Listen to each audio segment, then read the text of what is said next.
लाखों है दीवाने तेरे, लाखों है दीवाने, लाखों है दीवाने तेरे, लाखों है दीवाने, लाखों है दीवाने तेरे, लाखों है दीवाने। मैं एक शिक्षित महिला हूँ, तो मेरे लिए सबसे पहले तो क्षेत्र का विकास सबसे आगे आएगा। उसके बाद शिक्षा जो मैंने भी प्राप्त किया, और मैं चाहती हूँ कि यहाँ के जितने भी युवा हैं, बच्चे हैं, सबको बेहतर शिक्षा मिले, और ऐसा हो कि बच्चों को 5 किलोमीटर के अंदर ही पढ़ाई के लिए सारी सुविधाएं मिल जाए, कहीं बाहर ना जाना पड़े। एंड सबसे बड़ी बात है स्वास्थ्य होना चाहिए, और खेल कूद में भी प्रोत्साहन मिले सबको। तो उस क्षेत्र में कार्य करूँगी और विकास को और आगे ले जाऊँगी।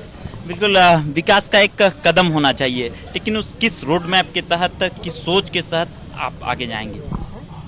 देखिए, सबसे पहली सोच होती है कि आप जैसे ही शिक्षित हैं तो आपको पता है कि राज्य सरकार ने या केंद्र सरकार ने क्या क्या सुविधाएं दी, बस उसको एक सही रोड मैप पे ले जाने की ज़रूरत होती है। तो बस वही कामना है कि मैं उसे सही रास्ते पे ले जाऊंगी और सब लोगों का विकास करूंगी, अपने क्षेत्र के लोगों को बहुत आगे तक ले जाऊंगी। अच्छा, नीतीश जी का जल जीवन हरियाली या और भी जितने भी योजनाएं हैं, किस तरह से उसको धरातल पर लाएंगे और तमाम जनता तक, क्योंकि आपके जितने भी समर्थक हैं, जितने भी जनता है, वो चाहे कि आप उस तक पहुंचाएं, तो किस तरह से आप पहुंचाएंगे नीतीश जी के तमाम कार्यक्रमों को? सबसे पहले तो उनका जो ये योजना है जल जीवन हरियाली, तो मैं कोशिश करूंगी कि वृक्षारोपण को लेकर के सबको और भी जागरूक किया जाए, और जिससे कि हमारा एटमॉस्फेयर भी अच्छा रहे। और जहाँ तक बात है नल जल योजना की, तो अभी क्या है, सबके यहाँ नल है, बट आप देख ही सकते हैं पानी नहीं आ रहा किसी के यहाँ। तो मेरी ये कोशिश रहेगी कि सबको स्वच्छ पानी मिले और हर रोज़ सबके नल में समय पर पानी आए, क्योंकि क्या है, स्वास्थ्य इम्पोर्टेंट है। तो अगर नल लगा हुआ है, पानी आ रहा है, सबका स्वास्थ्य बढ़ रहा है और सही हो रहा है, तो उससे इन लोगों का खर्चा भी बचेगा। तो मेरा ध्यान यही रहेगा कि सबको स्वच्छ पानी, स्वास्थ्य और शिक्षा एंड पेड़ लगा हो, ताकि सबको स्वच्छ हवा मिल सके, ताकि स्वास्थ्य और अच्छा रह सके।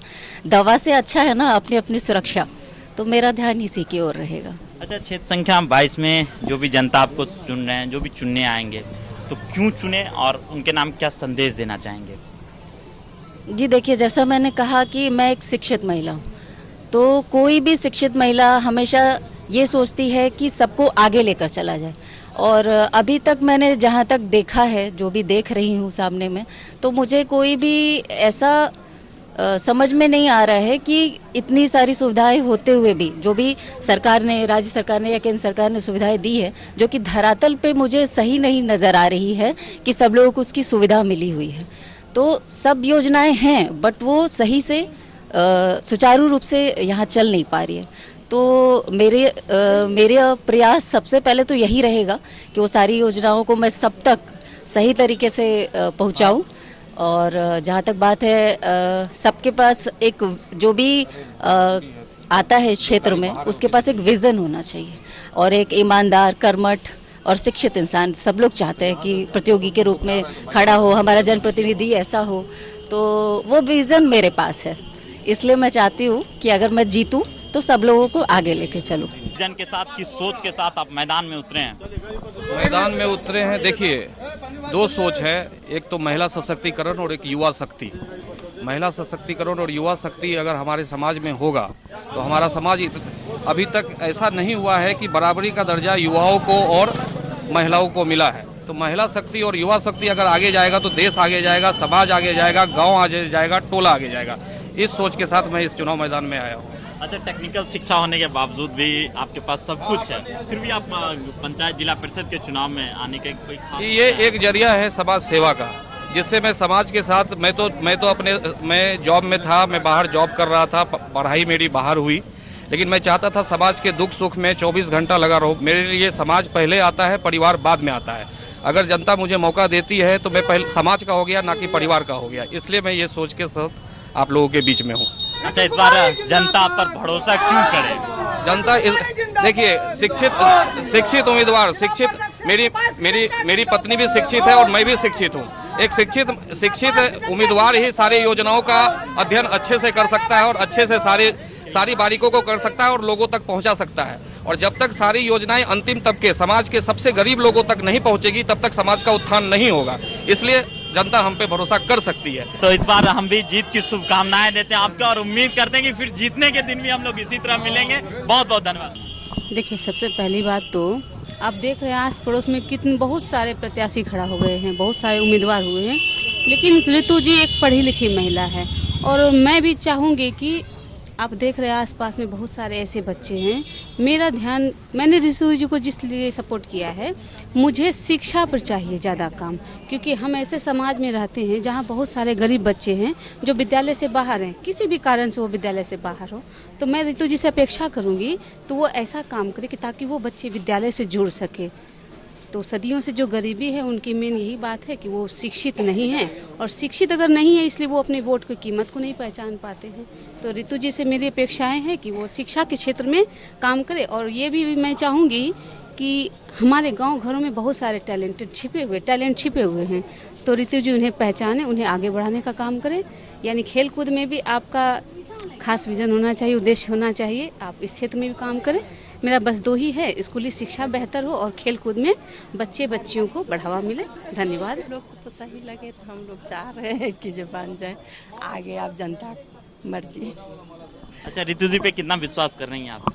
विश्वास तो कर रहे हैं। ये सोचा था जब मतलब हम लोग ठाड़ हुएंगे तो किसी गरीब को साथ देंगे, तो गरीब हमको साथ देगा, तब ये नु साथ दे रहे हैं। सरकार तरफ से जो आएंगे वो अपना गरीब को देखेंगे। ऋतु जी, रे रोक युधिष्ठिर को न यहाँ जाने दो, उसको स्वर्ग धीर।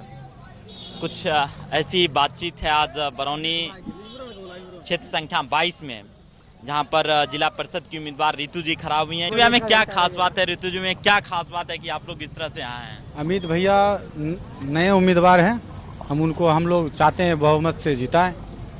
पपरोर पंचायत से आए हम लोग। और वो युवा को बहुत ज़्यादा सपोर्ट कर रहे हैं और बोले युवा के लिए कुछ करेंगे आगे, इसीलिए हम पढ़े लिखे भी हैं और युवा खुद कैंडिडेट है, इसलिए हम लोग उसको सपोर्ट कर रहे हैं। कितना सहयोग करते हैं अमित भैया, और क्यों आप लोग इतने सपोर्ट में एक जन सैलाब की तरह उमड़े हैं? बहुत करते हैं सपोर्ट कि जीते, हर साल बढ़िया काम करे। अच्छा, क्या नाम है भैया आपका? मेरा नाम विष्णु कुमार है। अच्छा विष्णु जी, क्या हालचाल है पूरा क्षेत्र में? कौन सबसे बढ़िया उम्मीदवार लग रहा है इस बार? इस बार तो लग रहा है मेरे तरह जी, मेरे अंदाज से अमित भैया ही चलेंगे। अमित भैया जीत जाएंगे। कितना वोट से जीत रहे हैं जी, कोई अंदाजा लगाए हैं आप लोग? अंदाजा तो आप खुद देख सकते हैं कितना लग रहा है। इतना जनता लोग तो बहुत है अपने बेगूसराय डिस्ट्रिक्ट में। क्या है ये तो ऋतु कुमारी हैं जो जिला पार्षद के लिए खड़ी हैं, तो उनके सहयोग के लिए लोग यहाँ इकट्ठा हुए हैं। अच्छा, ऋतु जी कितना जरूरी है यहाँ इस क्षेत्र में? अब देखिए, वो तो पॉपुलरिटी तो यहाँ पर जो जन सैलाब देख रहे हैं आप यहाँ पर, वो देखने में लग रहा था कि आगे तो भविष्य अच्छा ही नजर आ रहा है। अच्छा, पढ़े लिखे उम्मीदवार कितना जरूरी हो जाते हैं इस क्षेत्र में? तो आज के डेट में तो बहुत ही जरूरी है, युवा हों, पढ़े लिखे हों, है ना। और जो पढ़े लिखे होंगे वही तो समाज के बारे में कुछ अच्छा सोच सकते हैं, है ना। तो ये आज के समय की ये आवश्यकता है कि लोग पढ़े लिखे लोग, युवा लोग पॉलिटिक्स में आए। अच्छा, कौन कौन सी समस्याएं हैं जो क्षेत्र संख्या 22 में अभी भी है? देखिए, यहाँ तो क्या कहने का मतलब है, यहाँ तो पूरे बिहार का जो आप स्थिति देख रहे हैं, ये तो ज़्यादा अच्छा तो नहीं कहा जा सकता है, लेकिन फिर भी लोगों को अपने स्तर से प्रयास करने की ज़रूरत है ना। और जब हमारा गांव सुधरेगा, हमारा समाज सुधरेगा, तो हर चीज़ का आगे भी विकास होगा।